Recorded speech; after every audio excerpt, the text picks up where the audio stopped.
Menurut saya hanya proses berpikirnya yang berbeda antara generasi sebelumnya dengan generasi Gen Z. Disinilah perlunya generasi sebelumnya untuk memahami mereka. Dunia dan interaksi mereka, kita tidak boleh mengukurnya dengan dunia dan interaksi generasi sebelumnya. Kira-kira menurut Bapak tuh Gen Z tuh bisa nggak melanjutkan tongkat estafet dari generasi-generasi sebelumnya? Nah, khususnya untuk generasi-generasi sebelumnya, mari kita bersama-sama mendukung Gen Z dalam arah yang upaya-upaya untuk mengembangkan kemajuan kehidupan bersama. Welcome to Ecclesias Podcast. Kembali lagi bersama saya Lovina dan rekan saya Cila. Oke, dan pada hari ini tuh ada yang spesial teman-teman. Pertama yang spesial adalah jika biasanya kita lesehan dan mic-nya satu gitu ya. Sekarang kita punya alat-alat baru di tempat ini dan sekarang kita duduk di meja. Kenapa gitu? Karena hari ini pembicaranya spesial, bukan Evangelis Melandeno lagi gitu ya. Jadi boleh dipersilakan untuk memperkenalkan diri, Pak. Oh gitu ya. Baik, terima kasih Kak Lovina dengan Sela. Ya, hari ini memang spesial sekali nih. Ya, buat kita secara khusus pendengar apa istilahnya? Ecclesias Podcast. Ecclesias Podcast ya. Luar biasa, terima kasih saya hari ini diundang ya. Walaupun saya bukan pakar Gen Z gitu ya. Okay. Dan juga saya bukan martabak spesial yang atau generasi sandwich ya. Ya. Tapi terima kasih bahwa saya diberi kesempatan untuk kita diskusi lah paling tidak ya mengenai Gen Z. Jadi saya seorang orang tua yang memiliki anak Gen Z. Jadi saya diberi kepercayaan oleh Tuhan memiliki 2 orang anak. Nama saya biasa dipanggil ya Henry Simamora atau kalau teman-teman yang lain panggil Kak Henry Simamora. Saya seorang dosen di Sekolah Tinggi Teologi Transformasi di Manado. Jadi saya dosen dan luar biasa ini GKKA mengundang saya dari Manado jauh-jauh ya. Dari jauh-jauh. Nah, istri saya satu Kak. Satu. Iya, satu. Satu aja nggak habis ya. Ya, saat ini kami tinggal di Kota Batu Kak. Kota Batu yang sejuk ya. Tapi kami banyak melayani di Kota Manado. Ya, Oke. Jadi seperti yang sudah di-spill dikit gitu ya. Hari ini kita akan membahas banyak tentang Gen Z. Tapi namun sebelumnya kita kan perlu tahu dulu gitu ya, Pak Henry ini di kubu mana gitu ya. Tapi sebenarnya kalau dari wajahnya jangan-jangan Gen Alpha gitu. Iya, jadi mungkin Pak Henry dari milenial ya. atau? Ya, saya bisa dikatakan dari generasi baby boomer ya. Baby boomer karena 60-an kan lahirnya ya, 60-an lahirnya. Ya memang banyak teman-teman juga nggak menduga kalau saya dari sebenarnya generasi baby boomer ya, karena mereka berpikir dalam beberapa kali pengalaman bertemu dengan orang baru, ya mereka pikir saya masih berada di generasi milenial gitu ya. Itu anugerah ya. Anugerah atau penderitaan. Oke. Jadi seperti yang mungkin banyak yang mendengar kita semua gitu ya. Gen Z ini bukan akhir-akhir ini, sejak TikTok trend, terus Instagram Reels, banyak sekali orang-orang itu yang membuat konten-konten tentang dalam tanda kutip negatifnya Gen Z gitu ya. Padahal sih kalau saya atau mungkin Cila, kita merasa hidupnya kita biasa-biasa aja gitu ya. Betul. Tapi rasanya kok banyak yang membenci satu generasi ini. Gitu. Jadi ada seorang pengusaha misalnya sampai bilang, saya pokoknya kalau cari karyawan nggak mau cari yang Gen Z karena Gen Z itu mental tempe, Gen Z itu baperan. Terus mungkin di compare dulu kita kalau internet itu nggak semudah sekarang. Dulu kita ke sekolah jalan kaki menempuh berapa kilo gitu-gitu ya biasanya. Nah kira-kira kenapa sih Pak kok kita tuh sebegitunya dalam tanda kutip dihujat oleh generasi-generasi sebelumnya gitu. Ya kalau menurut pandangan saya memang karena saya juga banyak bertemu dengan Gen Z ya, juga banyak berinteraksi dengan mereka. Biasanya memang dibandingkan dengan generasi-generasi sebelumnya, ini jadi semacam satu kesalahpahaman sebenarnya. Ya, jadi generasi sebelumnya baik milenial, baby boomer, memahami Gen Z itu dari perspektif era mereka. Jadi memang semacam seperti yang saya katakan ada satu kesalahpahaman jadinya karena menganggap ya kalau dulu kan harus begini ya tadi ya seperti mental baja kuat gitu ya. Nah itu tidak bisa menjadi sebuah perbandingan head to head sebenarnya. Kan bisa saja misalnya generasi saya nggak bisa dibandingkan dong dengan generasi waktu zaman merebut era perjuangan. Iya, benar. Ya kan nggak bisa juga karena era saya era setelah kemerdekaan. Itu kan beda. Eranya beda juga generasinya. Ya kalau dulu kan orang tua yang masa-masa penderitaan merebut era kemerdekaan itu harus berjuang sedemikian rupa, bahkan harus bersedia mengorbankan nyawa di arena peperangan kan. Nah tapi setelah kemerdekaan kan sudah beda. Nah itu satu tingkatan atau satu alur berpikir yang kita juga harus hadapi ketika menghadapi generasi Z. Jadi memang generasi ini berbeda dengan sebelumnya, gitu. Makanya tadi saya katakan tidak bisa dibuat satu perbandingan head to headnya, itu akan jadi problem, jadi problem. Karena kan tidak semua juga bahwa Gen Z itu bermental yang disebut bermental tempe. Betul. Kan nggak semua juga gitu. Karena ada juga Gen Z itu yang bertahan luar biasa. Mereka menghadapi situasi-situasi sulit mereka cuman menurut saya hanya proses berpikirnya yang berbeda antara generasi sebelumnya dengan generasi Gen Z. Karena kan kita tahu ya, Gen Z ini kan memang lahir pada era sedang berlangsungnya ledakan teknologi. Ya kan sedang berlangsungnya bahwa mereka lahir dan berada di situ. Jadi mereka memang katakanlah sejak lahir itu sudah mengenal teknologi itu dibandingkan era sebelumnya kan gitu. Misalnya contoh mereka dari kecil saja kelas 1 bahkan dari TK ya, ada yang dari TK. Itu mereka sudah terbiasa kan main gadget kan.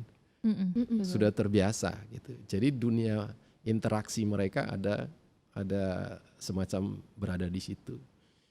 Nah kemudian ada juga yang mengatakan mereka antisosial misalnya. Ya kan sebenarnya makanya ini kan menurut saya adalah sebuah kesalahpahaman. Sebenarnya mereka tidak antisosial. Hanya cara mereka bersosialisasi seperti itu gitu. Berbeda dengan generasi sebelumnya yang harus kumpul gitu. Tapi kan itu juga mereka sekali-sekali tetap ada ngumpul kan tetap gitu, tidak menghilangkan itu sama sekali.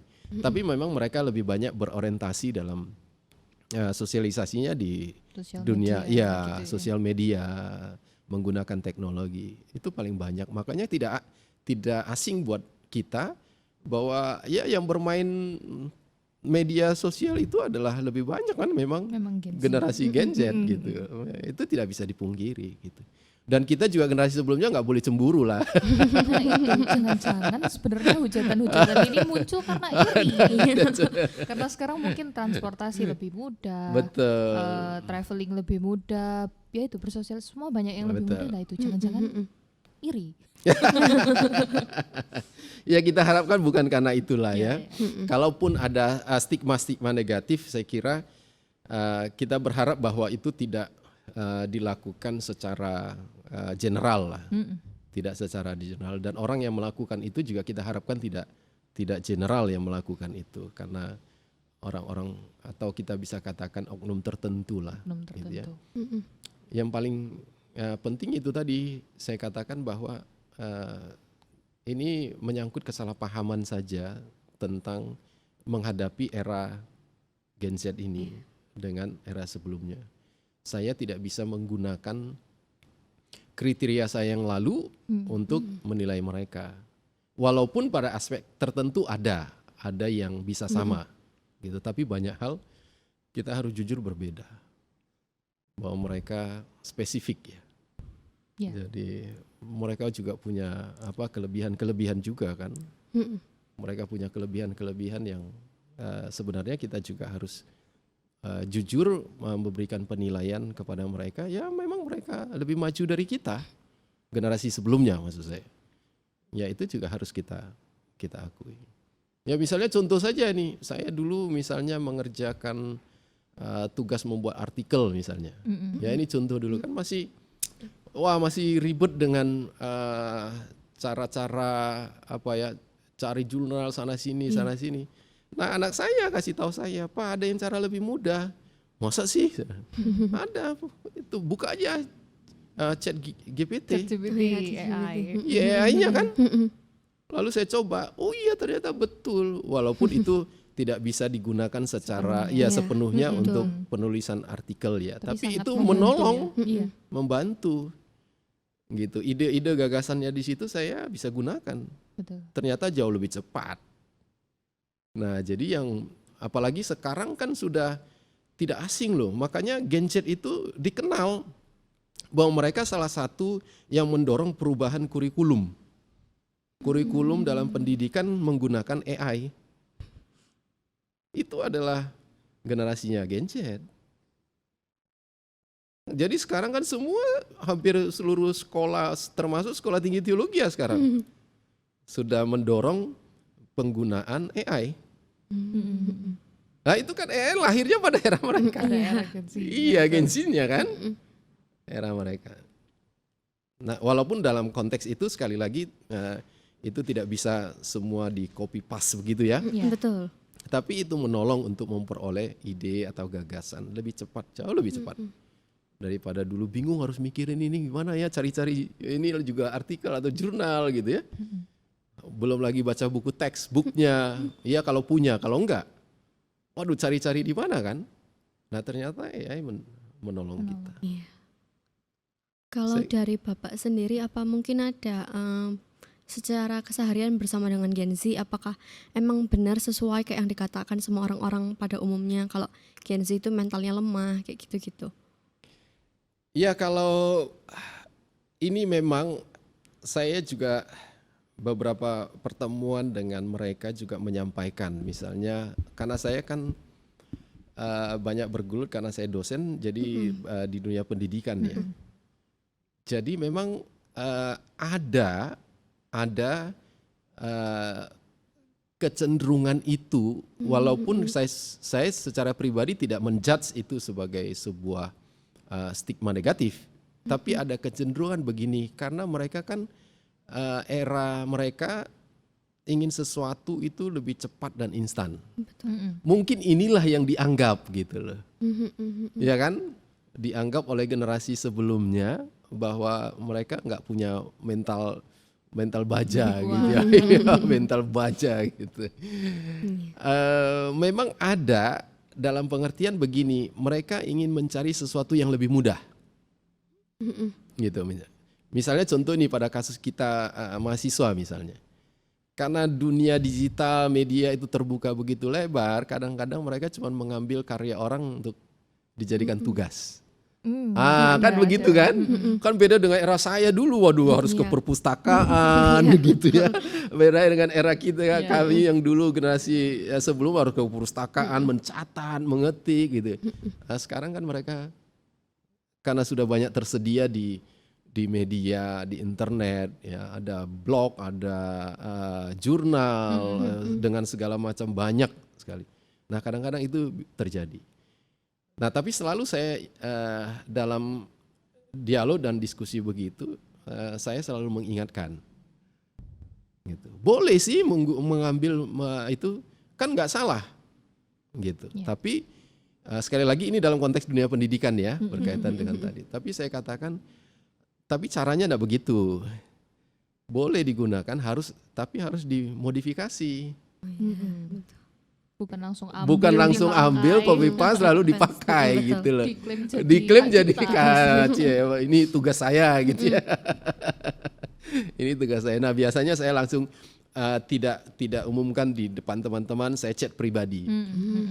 Jadi saya chat pribadi karena ini saya temukan gitu loh. Chat pribadi saya bilang, kamu mengirimkan tugas ke saya, ini jurnalnya dari sini, pengarangnya ini ya. Apakah betul? Iya Pak. Gitu. Kalau mahasiswa kalau gitu jujur-jujur gitu ya langsung iya Pak. Iya, berdalih-dalih nggak bisa dulu lagi kan? Ya. Bisa lagi itu. Jadi saya senyum-senyum ketawa sendiri kalau gitu ya. Mungkin dalam hal itu kali yang disebut ya, Iya. bahwa mereka tidak memiliki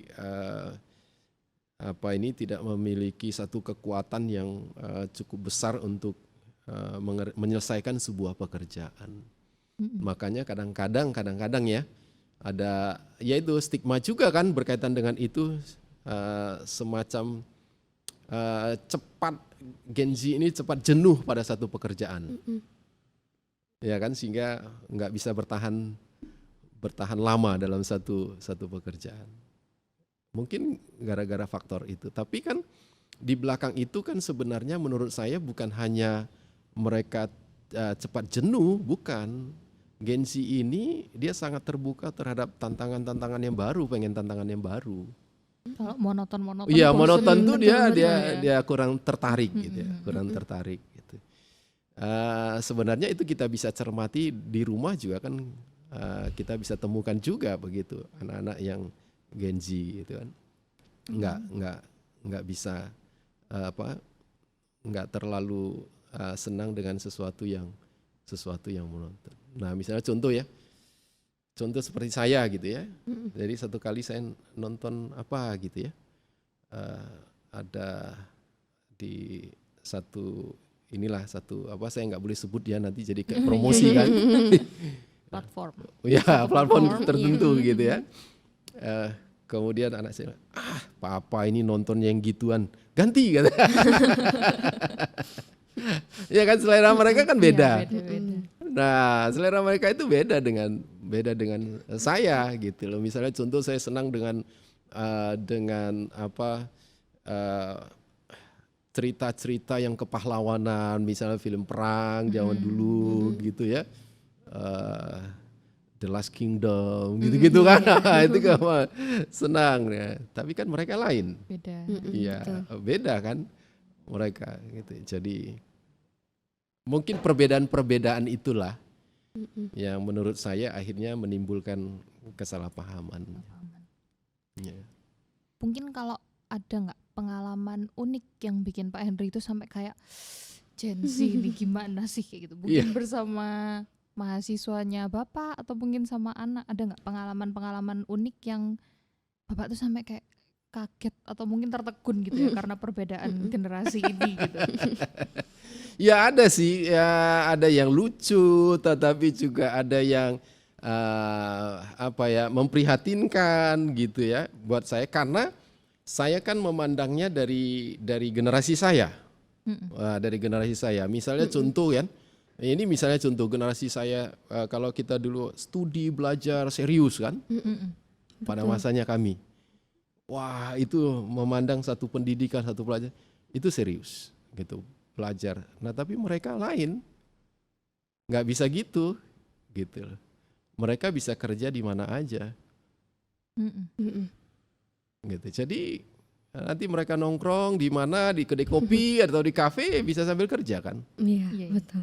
Tapi mungkin kesannya bagi generasi atas itu Iya, kurang itu serius. berbeda, Iya. nggak serius, Mm-mm, dianggap nggak Karena pikirnya kalau serius. ke kafe main, Ya, nongkrong, begitu gitu ya. nongkrong gitu. Jadi, nah itu kesan yang terjadi dengan anak saya, tapi juga dengan mahasiswa yang kadang-kadang yang memprihatinkan, misalnya, ya lucu juga gitu ya. Misalnya teman apa itu anak-anak didik mahasiswa disuruh masak apa ngidupin kompor nggak tahu. Iya kan, Gen Z kan dia tidak bersentuhan kan Iya. dengan itu. Dia kan tidak bersentuhan dengan itu gitu. Jadi kadang kita lucu tapi juga prihatin kan. Suruh ngidupin masak air, ngidupin kompor bagaimana ya? Nggak tahu gitu ya. Masih Kan- sampai lihatnya tuh kayak bisa Iya kan? apa sih gitu ya. Nah itu sesuatu yang lucu. Kadang itu menjadi bahan kita cerita sesuatu yang lucu kan. Karena kan banyak dari antara mereka yang nggak terbiasa dengan itu. Gitu. Nah kalau yang lain juga interaksinya ya itu dengan mahasiswa yang mau sesuatu yang lebih cepat mengambil apa ini hasil karya orang, ya itu sesuatu yang terjadi gitu. Jadi, nah menurut saya disinilah perlunya generasi sebelumnya untuk memahami mereka, gitu. Dunia dan interaksi mereka. Kita tidak boleh mengukurnya dengan dunia dan interaksi generasi sebelumnya. Kalau kita mengukurnya demikian maka terjadi bentrokan. Ya, benar. Tanpa bermaksud menghilangkan tanggung jawab Gen Z ya. Enggak, kita tidak boleh menghilangkan Gen Z itu juga punya tanggung jawab kan sebagai satu generasi. Saya kira itu bisa. Iya. Nah, sekarang kita mau cerita dari pihak kita, dari moderator. Iya. Sebagai Gen Z yang mungkin pernah dipandang sebelah mata sama generasi sebelumnya. Dari Cece dulu gimana? Iya. Akhirnya bisa mengungkapkan perasaan, Perasaan gitu ya. yang sudah sejak lama terpendam nih. Iya, karena kayaknya memang lebih sedikit Gen Z yang speak up tentang generasi teratasnya ya gitu, dibandingkan kritik-kritik yang sekarang semuanya tertuduh ke Gen Z gitu ya. Tapi kalau aku sih sederhananya kayak pernah berkuliah di suatu universitas dan ada dosen. Dosennya mungkin baby boomers atau mungkin milenial juga. Milenial, kurang tahu, tapi kisaran sana. Jadi dia kalau misalnya berinteraksi sama mahasiswa tuh gini, kalian tahu nggak berita terbaru yang akhir-akhir ini rame? Dicoba kan tebak sama mahasiswa. Jawabannya bukan itu. Terus dia kayak bukan itu kan sudah lama gitu. Yang terbaru. Gimana sih kalian nih anak muda masa nggak tahu? Terus kalau buka sosmed tuh yang di scroll apa? Harusnya kalian lebih maju dong daripada saya. Jadi kayak gitu-gitu. Jadi kalau dari aku ngelihatnya, iya apa? Kalau misalnya mau sharing sesuatu kan tinggal bilang. Itu berlangsung cukup lama. Ada 10 menit tuh kita tebak-tebakan dan salah gitu. Terus akhirnya dia menyampaikan yang benar tapi pakai imbuhan-imbuhan yang seperti itu. Loh, saya ini yang maksudnya lebih tua seharusnya kan lebih kurang aktif sosmed gitu ya. Kalian yang terus buka sosmed kok kalian nggak tahu gitu-gitu. Jadi dianggap kurang jauh pergaulannya. Iya, kalian mainnya di situ-situ aja. Pasti lihatnya cuma drakor ya kayak gitu. Bercanda tapi agak menyebalkan. Iya, paham. Kayak gitu-gitu. Atau mungkin kalau banyak lah kalau dengan orang-orang yang lebih tua, rasanya kita dianggap anak kecil, tidak tahu apa-apa.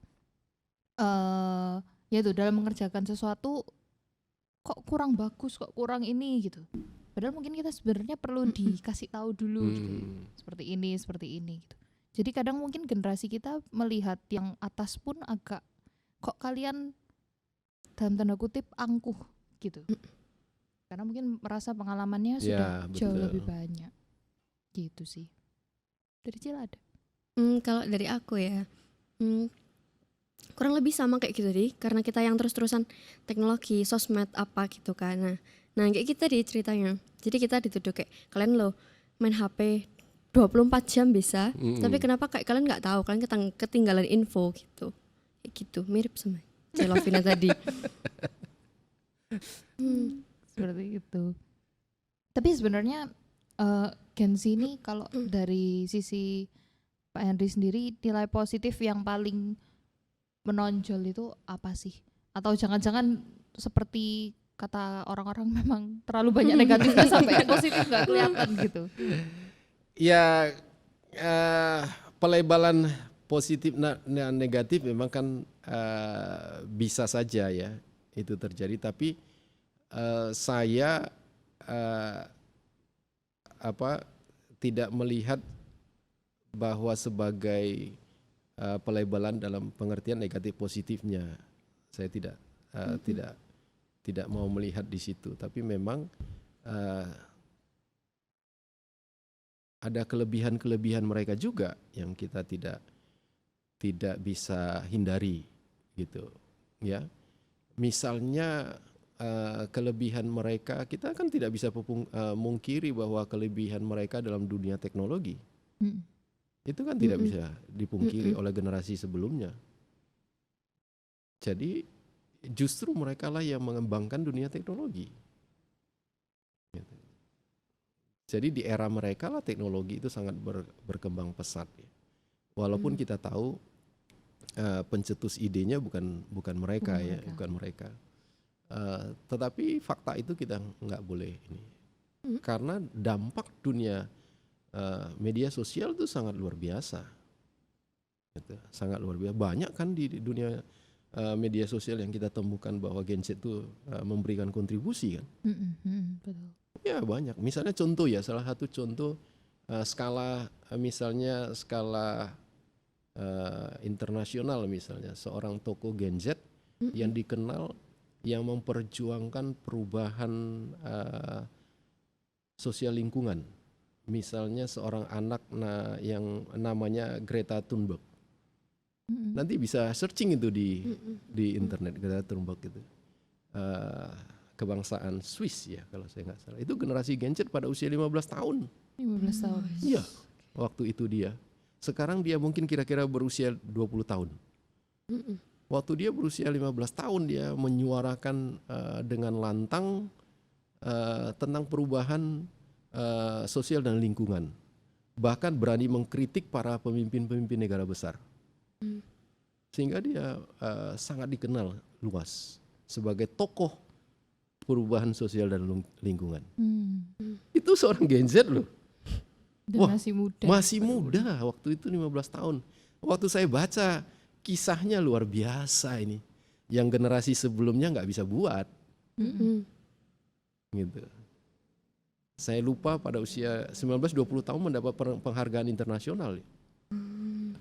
Pada usia demikian muda. Gitu. Dengan mengkritisi negara-negara besar yang berusaha menyuarakan tentang perubahan sosial dan lingkungan, tapi nggak mampu buat apa-apa. Gitu. Tapi dia akhirnya suara dia didengar oleh dunia dan menjadi sebuah gerakan berskala nasional. Saya lupa awalnya istilah Friday to Future atau apa begitulah kira-kira, karena dia selalu menggalang protesnya, menyuarakan suaranya pada hari Jumat. Selalu. Jadi katakanlah kisahnya dia tanda petik lah bolos sekolah hari Jumat. Kalau kita kan bolos itu negatif ya. Kalau di kita kan bolos itu negatif gitu. Makanya tadi saya bilang tanda petik bolos lah gitu ya. Tapi dia selalu keluar dari sekolahnya itu hari Jumat dengan membawa poster menyuarakan perubahan sosial dan lingkungan. Nah itu usia 15 tahun generasi Gen Z tuh. Jadi sebenarnya banyak sekali yang kita bisa lihat kok. Nah itu juga kan ditolong, difasilitasi perkembangannya oleh media sosial. Betul. Sehingga dia bisa menjadi terkenal. Itu luar biasa itu. Saya waktu baca kisahnya, wah luar biasa. Lahir dari seorang Gen Z. Perubahan sosial dan lingkungan. Dan itu akhirnya dia diterima oleh berbagai media, kemudian oleh pimpinan negara. Banyak hal sih yang kita bisa ini kan. Kemudian yang mempengaruhi perubahan paradigma misalnya sisi lain mempengaruhi perubahan paradigma generasi sebelumnya tentang teknologi juga kan Gen Z. Gitu. Apakah labeling dari stigma-stigma yang ada itu tertanam di diri setiap Gen Z? Jadi kayak semua Gen Z di dalam dirinya tuh pasti tertanam labeling kayak gitu, atau cuman tertentu aja tergantung karakter dan pribadinya mereka gitu? Ya saya kira itu nggak bisa kita generalisasi ya. Itu tergantung beberapa orang lah. Ya nggak bisa. Menurut saya tidak bisa kita generalisasi untuk semua Gen Z karena kita tahu, misalnya saya berikan contoh, misalnya ada Gen Z sekarang misalnya contoh, dia jauh dari orang tuanya, dia harus fight sendiri, berjuang sendiri di kota, di tempat dia kuliah atau dia bekerja, itu jauh dari orang tuanya, dan Gen Z-nya sehat-sehat saja. Gitu. Jadi tidak semua stigma itu bisa ditujukan untuk semua. Kalau ada contoh kasus tertentu, ya. Kalau itu kasuistik kan tidak hanya di Gen Z, generasi sebelumnya juga ada kan, kan ada. Jadi tidak bisa semua kita generalisasi lah. Menurut saya sih seperti itu. Entah itu negatifnya ataupun Ataupun positifnya, juga. iya. Karena Kan sebenarnya mungkin memang ada Gen-Z yang betul. dalam tanda kutip seberantakan itu, Iya, memang mau betul. enaknya sendiri dan lain sebagainya, itu juga ada. Betul, ya.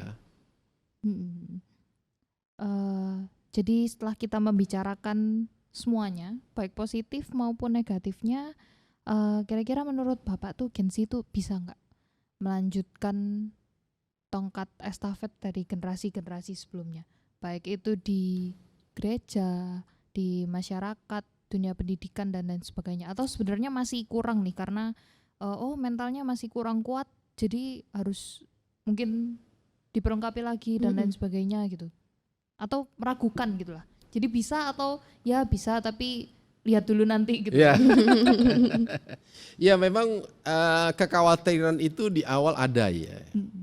Saya sebagai generasi baby boomer juga melihat itu, kekhawatiran itu kan ada. Misalnya ini contoh ya, apakah Gen Z ini bisa melewati satu fase yang sulit dalam hidupnya misalnya, yang berbeda waktu pada era saya misalnya, yang kita harus berjuang gitu ya. Nah itu kekhawatiran itu sebenarnya di awal ada, bisa jadi muncul. Tapi kita juga harus terbuka kan, generasi sebelumnya juga harus terbuka. Bahwa mau tidak mau kita harus mempersiapkan Gen Z ke arah situ. Kalau bukan kita yang mempersiapkan, generasi sebelumnya siapa lagi kan. Nah kemudian perkembangan sekarang kan kita harus terbuka dengan munculnya banyak pemimpin-pemimpin muda.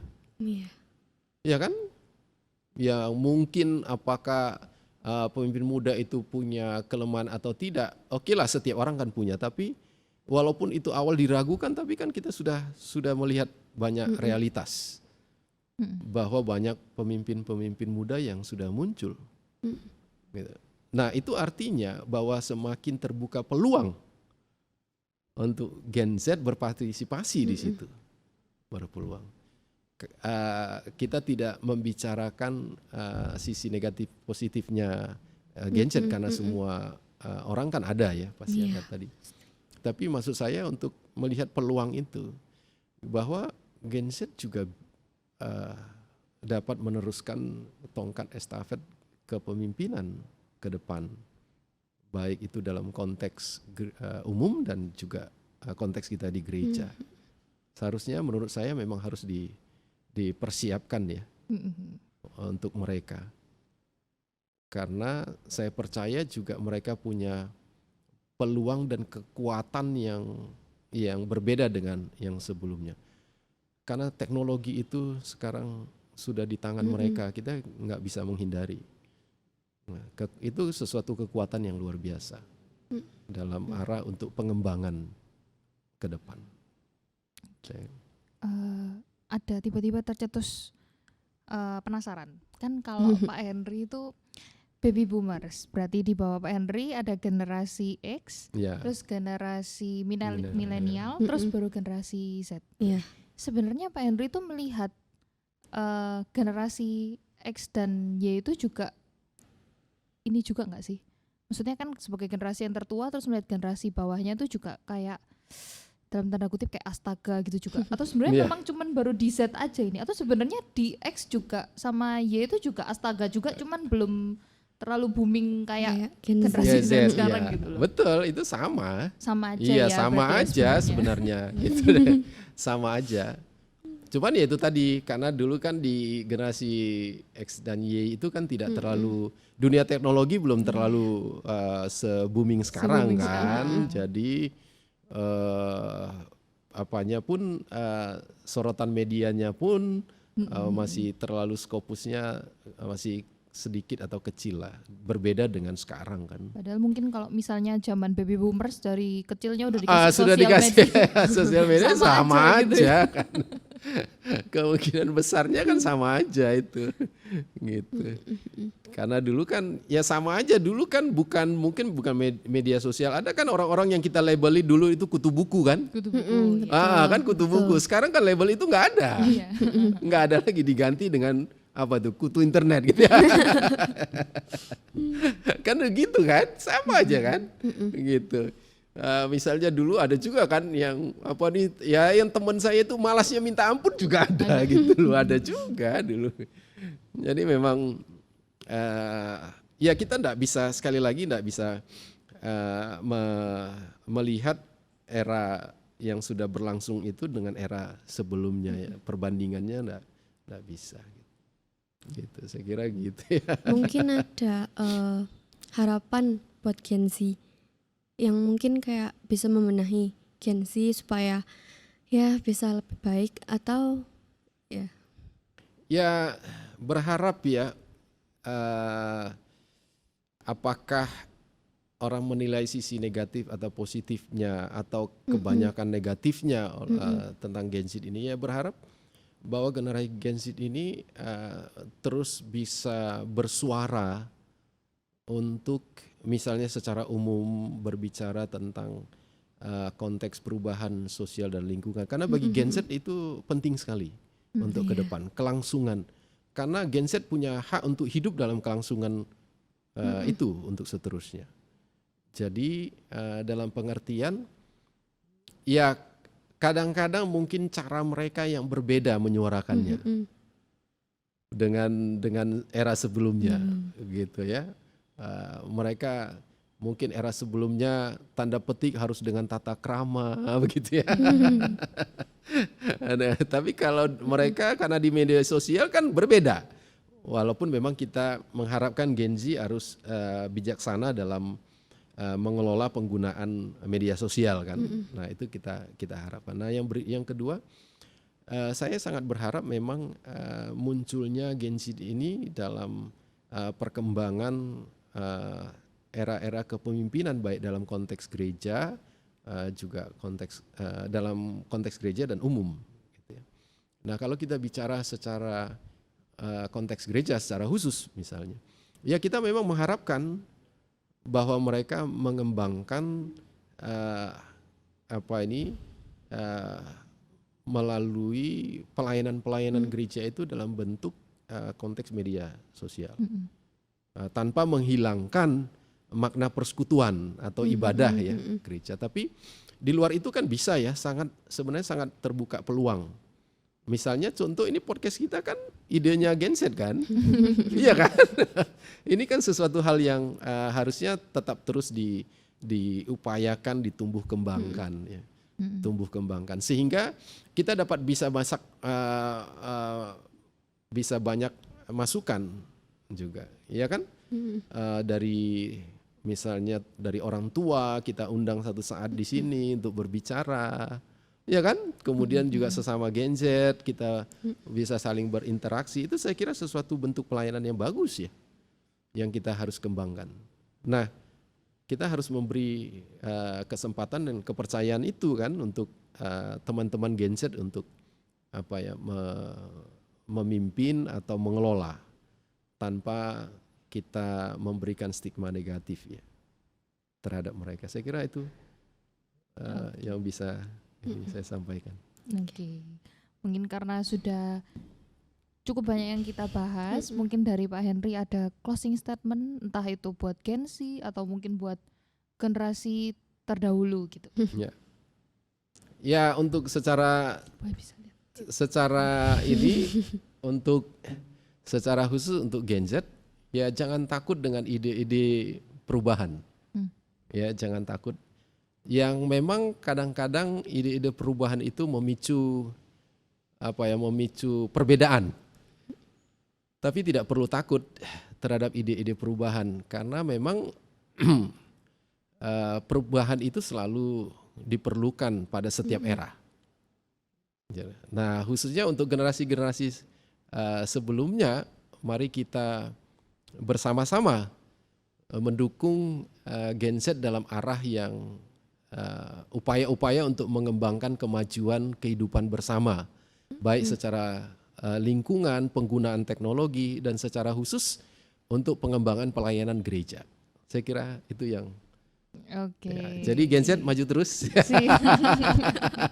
Semoga juga lebih banyak generasi terdahulu yang mungkin generasinya lebih tua tapi jiwanya jiwa Gen Z gitu ya. Ya, nggak hanya jiwa Gen Z ya, mungkin cara berpikirnya. Cara berpikirnya memahami perkembangan mereka. Gitu. Oke, kalau begitu sepertinya sudah cukup ya Cila ya. Cukup. Oke, kalau gitu sekian dulu podcast kita pada episode kali ini. See you on next episode. Bye bye Yuta. Bye.